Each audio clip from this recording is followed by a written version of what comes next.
अस्सलाम वालेकुम। आज सोशियोलॉजी का क्लास 12th का chapter number 3 part 1 diversity and unity in Indian society का हम इंट्रोडक्शन देखेंगे। इंट्रोडक्शन में हमारा लास्ट लेक्चर में हो गया कि हम क्या पढ़ने वाले हैं। अब देखेंगे 3.1 डाइवर्सिटी इन इंडियन सोसाइटी, जिसमें हम लोग देखेंगे कि रेशियल डाइवर्सिटी क्या होती है। रेशियल डाइवर्सिटी मतलब ख़ानदान होता है, जिसमें भारतीय समाज के Indian society is a land of various type की इंडियन सोसाइटी है डाइवर्सिटी की।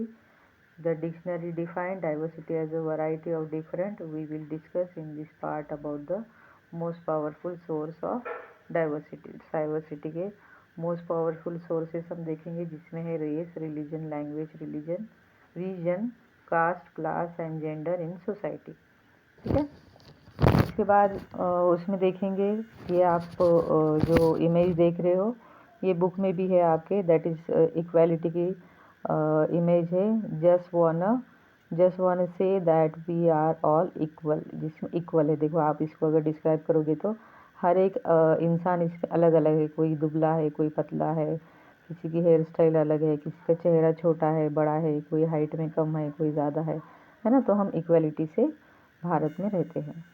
रेशियल डाइवर्सिटी मतलब क्या है वो देखेंगे अभी। Racial diversity means simplistic definition of race could be that it is a group of people which is a set of distinctive physical features.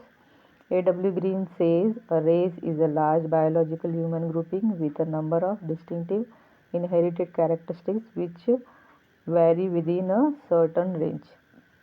जिसमें एक होता है कि रेस मतलब ख़ानदान। कुछ ख़ानदान के लोग, ख़ानदान की कैरेक्टरिस्टिक्स ये होती है कि उनके फिज़िकल या उनकी पर्सनैलिटी सेम होती है, एक ही पर्सनैलिटी के लोग। जैसे कि आप अलग अलग लोग देखोगे कि साउथ अफ्रीका के लोग देखेंगे, अमेरिका में रहने वाले लोग देखेंगे, चाइना में रहने वाले लोग देखेंगे। तो ये लोग ख़ानदानी तौर पे फिज़िकली इनकी जो हाइट, आँखें या चेहरा वगैरह सेम होते हैं। आप पहाड़ी लोग देखोगे दिखने में सेम दिखते हैं, जैसे कि आप कश्मीरी लोग देखोगे वो दिखने में सेम दिखते हैं। केरला साइड के, साउथ साइड के लोग हम लोग पहचाने जाते हैं। तो उसी तरीके से उनकी जो बॉडी लैंग्वेज या फिज़िकल स्ट्रक्चर फीचर्स जो होते हैं वो सेम होते हैं। A.W. ग्रीन भी वही कहते हैं कि race is a large biological human grouping with a number of distinctive inherited characteristics which vary within a certain range। जिसमें रेशियल क्लासिफिकेशन में और क्या चीज़ें आती है। Are racial classification are made on the basis of the certain genetic traits. such types of traits used in the classification of race are referred to as racial criteria।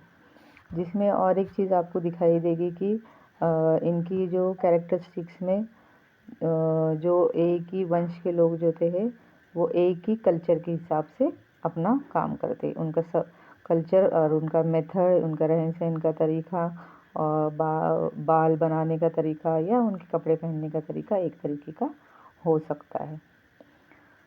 जिसमें और एक चीज़ बताई कि it is a difficult task to construct a systematic ethnography of the teeming millions of Indian population. However, several anthropologists like J.S. Hutton, D.N. Muzumdar and V.S. Guha have given racial classification of Indian people. Let us look at the classification given B.S. Guha. He classified the population of Indian into 6 main racial groups। अभी देखेंगे कि 6 main racial group कौन से हैं जो आपके book में बताए गए हैं। रेशियल क्लासिफिकेशन में जिनकी रेस मतलब जिनका ख़ानदान कैसा होता है या एक ही वंश के लोग होते हैं, जिसमें है नेग्रिटो, प्रोटो ऑस्ट्रेलियोइड, मंगोलॉइड है, फिर उसमें नॉर्डिक है, जिसमें मंगोलाइड है या द्रविडियन जिसको हम कहते हैं, वेस्टर्न ब्रैस्ट्रीचेचहल और नॉर्डिक।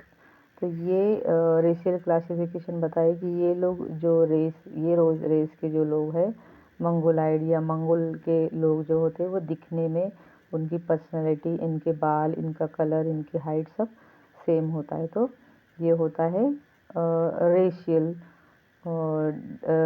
डिस्क्रिमिनेशन या रेशियल डिस्क्रिप्शन उनका बोल सकते हैं, जिसमें सबकी बॉडी लैंग्वेज सेम होगी। तो जिसमें BS गुहा ने ये सब डिस्क्रिप्शन किया है, जिसमें 6 चीज़ें हैं जो रेशियल में बताई जाती है, जिसमें निग्रोटो है, प्रोटोअस्ट्रोलाइड है, मंगोलाइड है, मेडिटेरेनियन या द्रविडियन जिनको कहा जाता है, वेस्टर्न ब्राचिसेफल है, और नॉर्डॉइक, ये लोग होते हैं। अब इनके अलग अलग तरीके से हर एक जगह का नाम डाल के आप गूगल पे सर्च कर सकते हो कि मंगोलाइड कहाँ है, कौन से देश के नज़दीक है, कौन सी जगह पे आता है, वहाँ के लोगों के फ़ोटोज़ वगैरह आप लोग देख सकते हैं।